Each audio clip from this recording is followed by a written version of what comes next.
तेरे स्थिति भाई ने सारा दूध गिरा दिया मेरा। बोल रहा हूँ ना गलती से गिर गया तो क्यों मारोगे इसे? लग रहा है तेरे छोटे भाई से पहले तुझे सबक सिखाना पड़ेगा। छोड़ो छोड़ो, क्या हुआ? क्यों लड़ रहे दोनों? अंकल आप बीच में मत आओ, आज इन दोनों भाइयों का मैं मुंह तोड़ दूंगा। हाथ पे लगा के दिखाओ, आपका मुंह तोड़ दूंगा।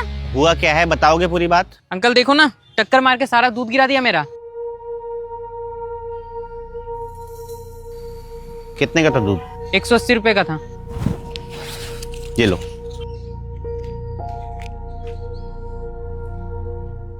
थैंक यू अंकल, आपने हमारी हेल्प की। कोई बात नहीं बेटा, और तुम साइकिल थोड़ा ध्यान से चलाया करो। इतने बड़े बच्चे से लड़ रहे हो, चोट लग जाती तो? ज्यादा से ज्यादा क्या होता अंकल, वो मुझे मार देता, मैं पिट जाता, लेकिन अपने भाई को हाथ नहीं लगाने देता।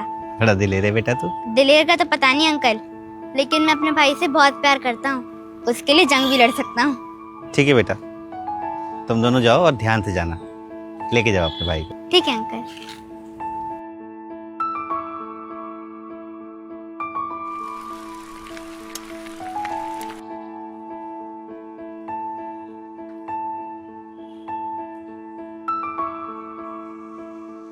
आपकी हिम्मत कैसे हुई इस नंबर पे कॉल करने की? सौरभ सुन, मुझे तुझसे मिलना है। नहीं, मुझे नहीं मिलना, ना ही फोन पे बात करनी।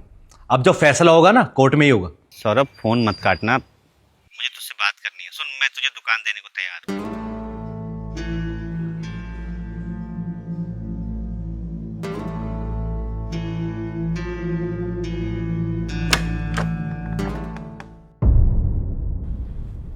सौरभ है अंदर ड्राइंग रूम में।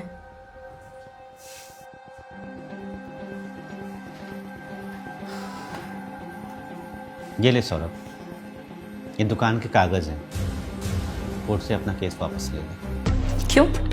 अभी से डर गए?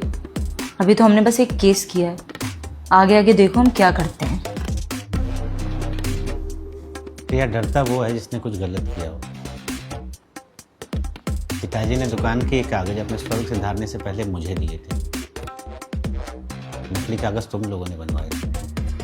पापा ने कागज ये दी नहीं थी भैया, आपने बल्कि बहला फुसला कर गोलू के नाम पर ये दुकान के कागज हथिया लिए थे। बस इसलिए मैंने भी नकली कागज। पागल हो क्या? कुछ भी बकवास किए जा रहे हो। मुझे तुम्हारे इस भाई पे ना बिल्कुल भी यकीन नहीं है। क्या पता कोई कैमरा छुपा रखा हो अंदर कपड़े में, ताकि हमारी बातें रिकॉर्ड कर सके। ऐसा कुछ नहीं है प्रिया, मैं दुकान के कागज खुद तुम्हें देने आया हूँ। मैं भला ऐसा क्यों करूँगा? देखिए, मुझे ना आप पे बिल्कुल भरोसा नहीं है, और मैं तुम्हें बता रही हूँ, दाल में जरूर कुछ काला है। भैया आप सच सच बताओ, आप हमसे कोई चालाकी तो नहीं खेल रहे? नहीं सौरभ, दाल में कुछ काला नहीं है, ना ही मेरे दिल में तुम लोगों के लिए कुछ काला है। हाँ, बंटवारे की वजह से हम लोगों के बीच में मनमुटाव हो गया था, और इस दुकान की वजह से हमारे बीच में फासले आ गए। लेकिन इन दूरियों की वजह सिर्फ तुम नहीं, शायद मैं भी हूं। एक दूसरे को इतना बुरा भला बोलने के चक्कर में हम दोनों एक दूसरे का भाईचारा ही भूल गए। याद है, बचपन में हम एक ही बेड में सोया करते थे। आज मकानों के हिस्से करके भी लड़ रहे हैं। एक गुल्लक थी हमारे पास, जिसमें दोनों भाई पैसे जमा किया करते थे। आज बिजनेस के 2 हिस्से हो गए हैं, लेकिन हम दोनों संतुष्ट नहीं हैं।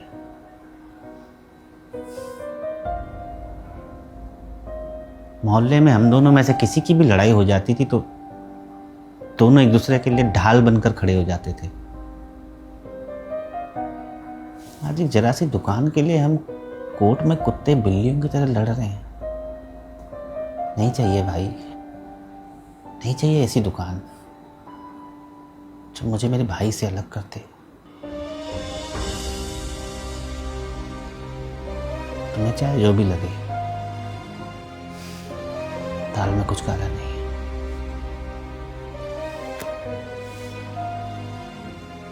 ये दुकान तू रख ले यार।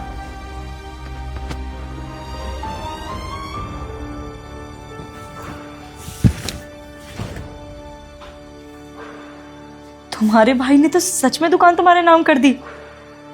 लगता है डर गए, फट्टू कहीं के। बस बस प्रिया, बस अब एक और शब्द मेरे भाई के खिलाफ। तुम्हारे बहकावे में आकर ना मैं भाई से दुकान लेने चला था, जो कि मेरे पिताजी ने मेरे भतीजे गोलू के नाम की थी। अरे नहीं चाहिए मुझे दुकान, मुझे सिर्फ और सिर्फ मेरा भाई और भतीजा। अरे पर मेरी बात तो सुनो।